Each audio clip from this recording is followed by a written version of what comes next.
nhưng màเราเคยចំណុចមួយទៀតហើយពាក់ព័ន្ធជាមួយនឹងការបង្ហាត់សាច់ដុំខួរក្បាលអាចថាធ្លាប់អានសភៅធ្លាប់ស្ដាប់ហើយក៏សាកអនុវត្តផ្ទាល់ខ្លួនឯងដែរខ្ញុំមើលឃើញថាវាពិតជាត្រូវមែននៅពេលដែលខ្ញុំសាកល្បងអញ្ចឹងពីវគ្គមុនខ្ញុំនិយាយថាធ្វើម៉េចឲ្យឆាប់ចងចាំធ្វើម៉េចឲ្យចងចាំបានល្អបានយូរអីចឹងទៅប៉ុន្តែឥឡូវខ្ញុំមើលឃើញថាអ្វីដែលជាជំហានមួយទៀតព្រោះរបៀបនៃការចាប់បានរបស់មនុស្សប្រហែលជាខុសគ្នាចែកនៅបទពិសោធន៍ផ្ទាល់ដែលអាចធ្វើបានអញ្ចឹងខ្ញុំសង្ឃឹមថាវីដេអូនេះល្អសម្រាប់អ្នកដែលគាត់មានអារម្មណ៍ថាខ្លួនឯងអត់សូវចាំឬក៏ចាំឲ្យឆាប់ភ្លេចផ្នែកមួយដែលជាផ្នែកសំខាន់នៅក្នុងការរស់នៅវាមានចំណុចជាច្រើនប៉ុន្តែខ្ញុំលើកតែលើកថាចងចាំមួយបានហើយចាព្រោះការចងចាំគឺពិតជាសំខាន់មែនតើមិនថាយើងរកស៊ីខ្លួនឯងមិនថាយើងធ្វើការមិនថាការតំណែងលក់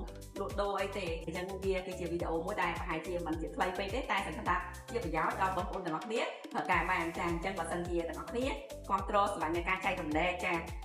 ទៅលើជំនាញក្តីសម័យចង់បានផ្ទះណាឥឡូវបច្ចុប្បន្នគឺនៅបរិយាអាំបរិយាតែស្រុកយើងចាមានផ្ទះដែលធ្វើឲ្យអតិថិជនទិញចូលនៅចាសឹមតែអស់ហើយតែយើងនៅតែវិឡាលូ3ផ្ទះទៀតទេលក់បញ្ចប់ការខាងដែលយើងផ្ដល់តម្លៃពិសេសចាប្រម៉ូសិនធំតែម្ដងចង់មកមើលដល់ទីតាំងផ្ទះតថាតើសំណង់ស្អាតនិងមាំបែបណាហើយមកជួបតដើម្បីជជែកគ្នាពីឱកាសចំណេញចូលនៅបានភ្លាមចំនួនអត់ការប្រយ័ត្នគេវែងទៀតហើយចាអញ្ចឹងចំណុចដែលខ្ញុំ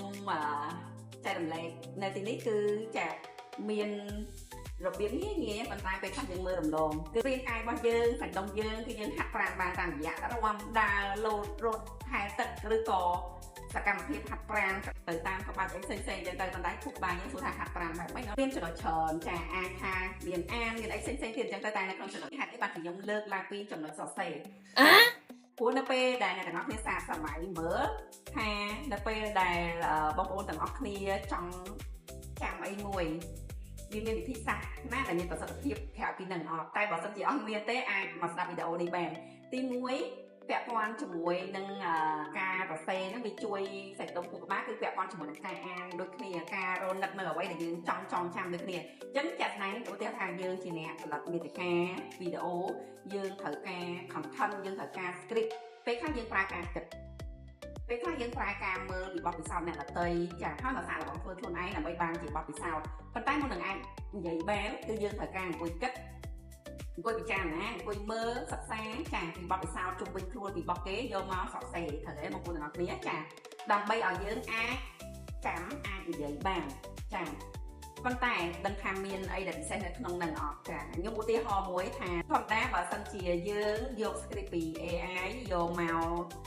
អានយកហ្មងប្រហែលជាការនិយាយរបស់យើងវាឆ្កងវាមិនមែនជាយើងនិយាយមកដូចជាអានសារព័ត៌មានឬក៏អានតាម script អញ្ចឹងប៉ុន្តែអា technique មួយដែលយើងយកមកសរសេរហ្នឹងណាចាគឺល្អខ្លាំងមែនតើគឺវាជួយយើងបានច្រើនព្រោះនៅពេលដែលយើងសួរចាយើងបាន script មកផ្ទាំងមកដែលគេបង្ហាញយើងវាស្រួលចាអញ្ចឹងវាអត់ទាន់ខ្លាយទៅជា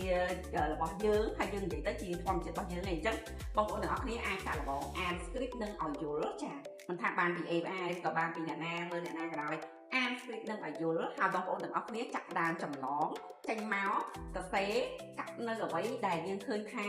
វាអត់ត្រូវជាមួយនឹងវីដេអូដែលយើងចង់ផលិតហើយបន្ថែមនៅអ្វីដែលជា concept ដែលយើងចង់ដាក់បញ្ចូលអញ្ចឹងអាពេលដែលយើងអានហ្នឹងយើងចាំមកសារហើយអាពេលដែលយើងគិតថាយើងនឹងកាត់ចោលអាណាដាក់អាណាវិញហ្នឹងគឺជាការភ្ញោចចាវឹកហាត់សាច់ដុំខួរក្បាលឲ្យគិតហ្នឹងទី2ហើយឃើញទេបងប្អូនទាំងអស់គ្នាទី2ហើយអញ្ចឹងនៅពេលដែលយើងចាប់ដើមចម្លងសរសេរខួរក្បាលរបស់យើងចាប់ដើមទិញធ្វើម៉េចឲ្យវាចាំនៅពាក្យពេចន៍ clear ដែលយើងត្រូវសរសេរចាពាក្យហ្នឹងអញ្ចឹងគ្រាន់តែយើងសរសេរ script ហ្នឹងគឺយើងប្រៀបបានដូចយើងទន្ទិញអាមេរៀនហ្នឹងបានដល់ទៅ3ដងនៅក្នុងកំឡុងពេលដែលយើងសរសេរ script ឃើញទេចំណេញយើងមើលដំបូងយើងគិតថាបើសរសេរ script ហ្នឹងប៉ុន្តែគ្រាន់តែយើងមើលឲ្យស៊ីចម្រើនបន្តិចខួរក្បាលយើងអានបានតូចបំផុតក៏3ដងដែរអានពិចារណាតើគួរកាត់គួរទុកខាងណាឲ្យគិតបញ្ចូលចាហើយនឹងព្យាយាមឲ្យចងចាំដើម្បីសរសេរចេញមកជារបស់យើងអញ្ចឹងពេលដែលយើងចាប់បានយកមកថតណាពេលខ្លះយើងមើលតែមកត្រួតយើងងាយយល់យើងងាយបញ្ចូលអារម្មណ៍ចាហើយយើងងាយចាប់ប្លង់ច្រើនជាងនៅពេលដែលយើងអត់បានសរសេរវីដេអូនេះនាំមកជូនដោយបរិយាអាមេរីសែនសុខចង់មកមើលដល់ទីតាំងផ្ទាល់តំណែង inbox របស់នាងខ្ញុំបានណា